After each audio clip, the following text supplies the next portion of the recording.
Man, first of all, congratulations on a successful season. Let's talk about the game of football, man. How does this all feel to you here? It's an awesome feeling. It's a blessing to me because where I'm from, small town, a lot of people from my town never ever been nowhere or been to anything of this nature. So to me, it's a blessing, truly blessing to me. That's wonderful. You're representing home. Man, is there any kind of a pregame ritual that you do every time? Yeah, I do it before. I've been doing this since probably like high school. I walk the field, and I walk the field and I pray in the end zone before each game, no matter what. That's my pregame ritual. I always pray, walk the field and pray. What about the team? Do you guys have something you like to do before the games? Well, not in the NFL. Not really. Not so much. What do you think was the pivotal point in the season for you guys that you were like, you know what, we can get here? Just believe in each other. Like after we played Baltimore the second time, we felt like Baltimore was a real great, it was a good team, and like if we felt like we pulled that game off, we had a chance to come here today, which happened. Good stuff. Being an NFL player, and there's a lot of young people that are going to be watching and going to be wanting to be in the very position that you're at right now. With all the temptations that comes with being a professional athlete, what is it that you do to stay grounded in your faith and in your walk? What I do, I have like motivation words for myself, and that hopefully in the off season I'm going to be able to give back and get these motivation words to schools, colleges, whatever. But one of my biggest ones is the word hope. How opportunities progress eventually.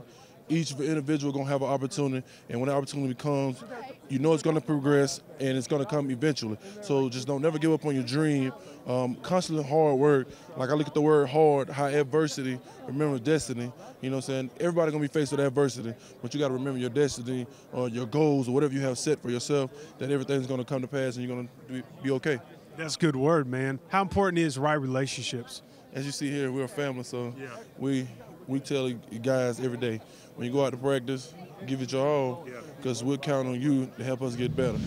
All this week, the big hype about the game and everything, and the objective is to finish strong, obviously, on the field. But what does it mean to you to finish strong off the field in your faith?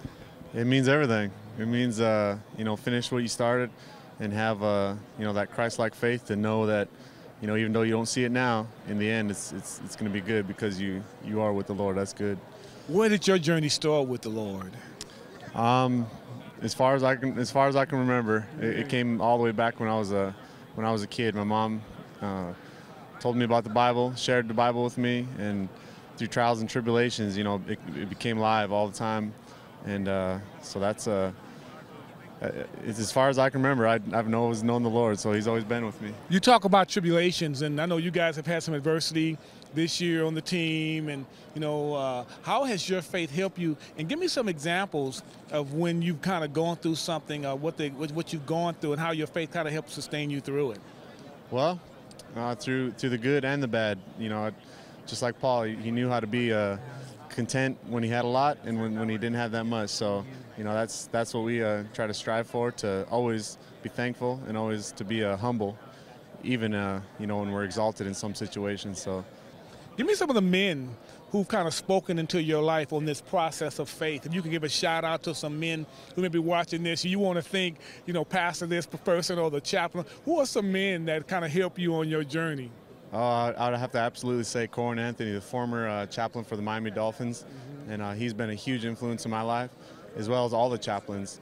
Reggie down in Tennessee, the chaplain down there. They all been huge influences, and as well as the chaplain here.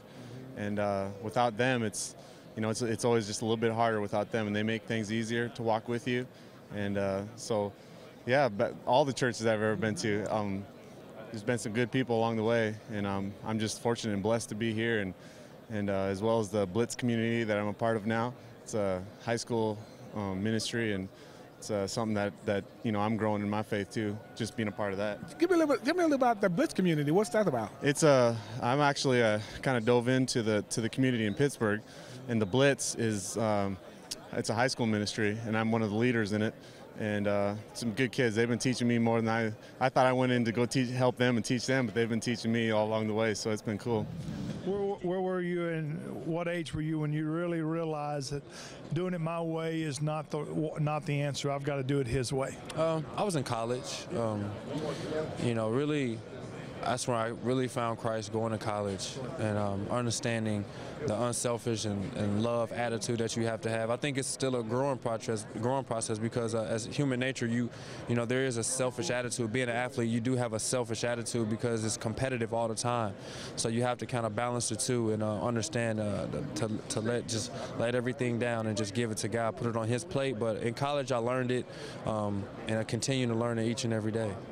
Is it easy to be that bold witness in an atmosphere like this? Oh, it's not easy. It's not. I don't think it's easy on any arena that you're in, but you have to make a conscious decision in your mind and in your heart that that's what you want to stand for. And you're going to be faced with temptation. You're going to be faced with situations, but you have to learn to turn and go the other way. And that's the blessing of it. Having a choice, the choices and the decisions to make that, to stand for Christ. And Christ is looking for obedience, and I think that's the main thing about it. How important it is for people watching to understand there's a difference between knowing God, but there's another difference between knowing Him as Lord and Savior. God is all-knowing, so and He's everywhere. So you know who He is. It's about having an intimate relationship. I think once you understand what it takes, the discipline, the sacrifice, the love, and the responsibility that it takes, it's a different world. It's a different mindset. It's a different attitude. It's a different lifestyle. And you just carry yourself different.